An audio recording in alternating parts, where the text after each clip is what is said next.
What if I told you that poverty is not primarily a money problem? It is a mind problem. And the most dangerous part? Most people never even realize it. They wake up every day, they work, they struggle, they barely survive. And deep down, somewhere beneath the exhaustion and the excuses, they believe this is just how life is, that they were dealt a bad hand, that the system is rigged, that successful people just got lucky. But here is the truth no one wants to hear. The prison most people live in has no walls, no bars, no locks. The prison is inside their own mind.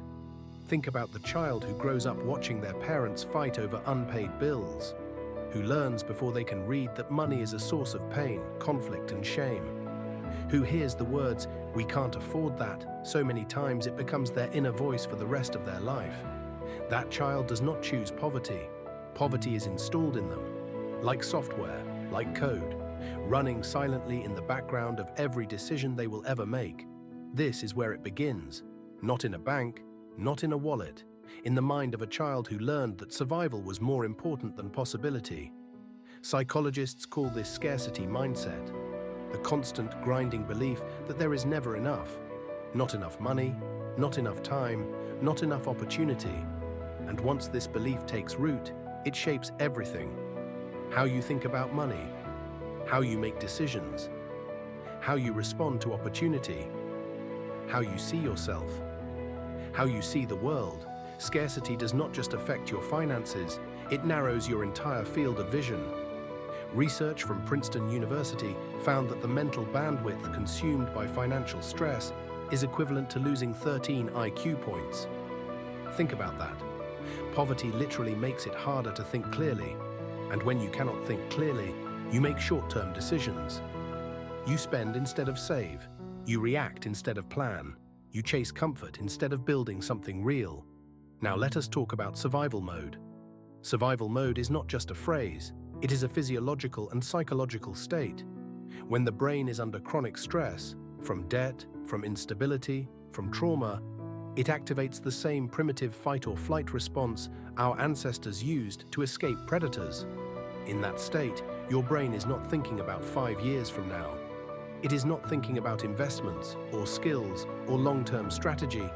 It is thinking about right now, this moment, this threat, this pain. And the cruel irony is this: the people who most need to think long-term are the ones whose brains are wired, by stress and circumstance, to only think short-term. This is not weakness. This is neuroscience. But understanding it does not mean accepting it. Let me tell you about two people. Both grew up poor. Both faced struggle. Both knew what it felt like to have nothing. The first person carried their poverty like an identity. Every time an opportunity appeared, something inside them whispered, "That's not for people like you." Every time they started to succeed, they found a way to sabotage it. A new pair of shoes when the bills weren't paid. A loan to a friend who would never repay it. Quitting the business before it had a chance to breathe. They were not lazy. They were not stupid. They were running on programming that told them that success was dangerous, that money changes people, that staying small was safe. The second person, same background, same struggle, made a different choice. Not a financial choice, a mental choice. They decided that poverty was where they came from, not where they were going. They read, they observed. They studied how wealthy people thought, not what they owned, but how they saw the world. And slowly, painfully, they rewired themselves. That is the difference, not luck, not background. Mindset. Now let us get uncomfortable, because if you are watching this and you are struggling financially, some of what I'm about to say is going to sting. And it should, because comfort has kept you broke longer than any external force ever could. Let us talk about the addiction to instant gratification. The latest phone, the designer clothes, the nights out, the takeaway meals every day, the subscriptions you forgot you had, the impulsive purchases that felt like rewards, but were really just painkillers. Poor thinking says, "I deserve to enjoy my money now. I work hard. I earned this." And you know what? You did earn it. But here is what wealthy thinking says: "I will pay my future self first." The difference between a person who builds wealth and a person who stays broke is not always income. Sometimes it is what happens to the money after it arrives. Two people can earn the exact same salary. One builds an investment account, the other builds a lifestyle. 10 years later, they live in completely different worlds. Wealthy thinkers see money as a tool. Poor thinkers see money as a reward. Wealthy thinkers invest in assets. Poor thinkers invest in appearances. Wealthy thinkers delay gratification. Poor thinkers delay responsibility. But it goes deeper than spending habits. Let us talk about the relationship between fear and financial failure. Fear of failure, fear of success, fear of judgment, fear of standing out, fear of being seen as too good for your community. Fear that if you build something and lose it, the pain will be unbearable. These fears operate beneath the surface. They are invisible, but they are powerful. Have you ever noticed how some people get so close to a breakthrough, and then they stop? They start the business and then abandon it. They get the promotion and then quit. They save a little money and then find a reason to spend it all. Psychologists call this self-sabotage. But it is not random destruction. It is the brain protecting itself from the terror of change. Because here is what the subconscious mind knows: growth requires leaving the familiar behind. And the familiar, even when it is painful, feels safe. It is known. It is predictable. But the unfamiliar, success, abundance, freedom, those feel dangerous. Because you have never lived there. Because no one around you lives there. Because some part of you believes you do not belong there. And until you confront that belief head-on without flinching, it will keep pulling you back. Let us talk about the environment, because you cannot separate the mind from the world that shaped it. If you grew up surrounded by people who believed the system was against them, you absorbed that belief. If every conversation about money in your household was rooted in fear and frustration, that frequency became your default. If the culture you came from celebrated spending over saving, status over substance, appearance over reality, you were trained to think a certain way. And the most insidious part, these beliefs feel like truth. They do not feel like programming. They feel like common sense. They feel like wisdom. They feel like just the way things are. That is how deep the conditioning goes.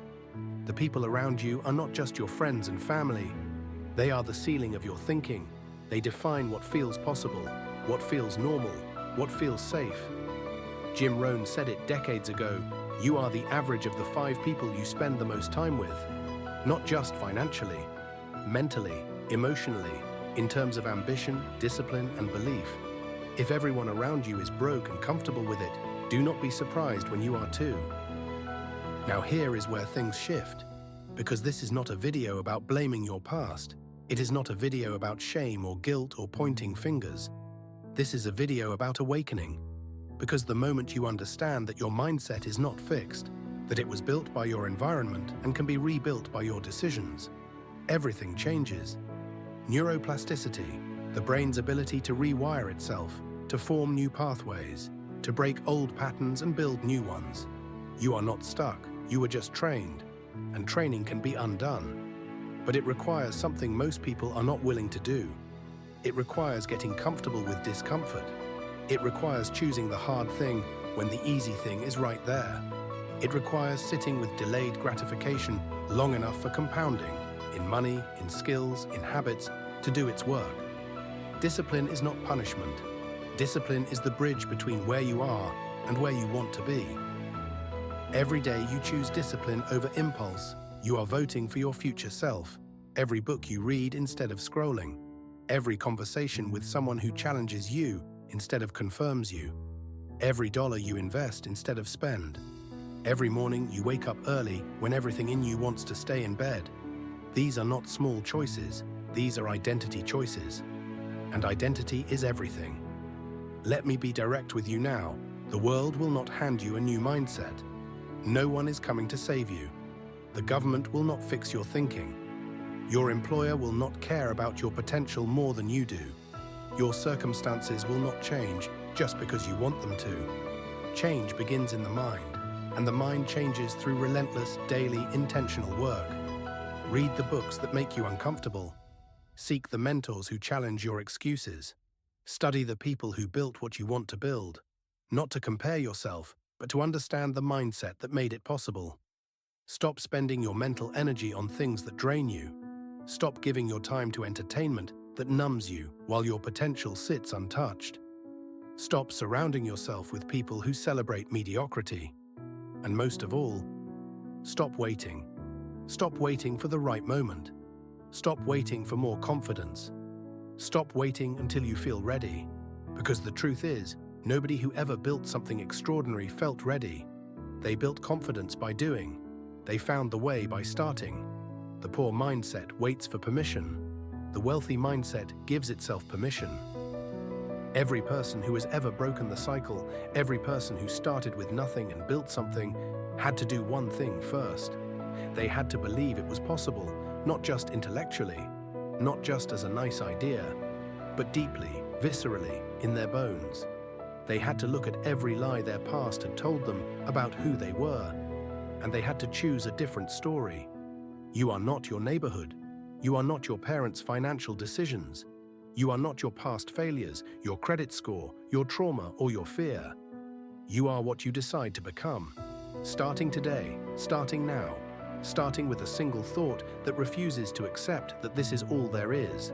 The mind is the most powerful asset you will ever own. And like any asset, it can be invested in or neglected. It can compound over time into wisdom, clarity, discipline, and freedom. Or it can sit idle, accumulating fear, limitation, and excuses. The choice is yours. It has always been yours. The biggest prison most people will ever live in is the prison of a poor mindset. No walls, no bars, no guards. Just beliefs they never chose to question. Habits they never chose to break, a story they never chose to rewrite. But you are watching this, and that means something. It means some part of you already knows that you are capable of more, that the life you have been living is not the life you were born to live, that somewhere between where you are and where you could be, there is a version of you that made different choices. That version is not out of reach. It is waiting.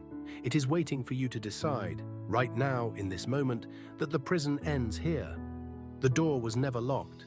You just have to choose to walk through it.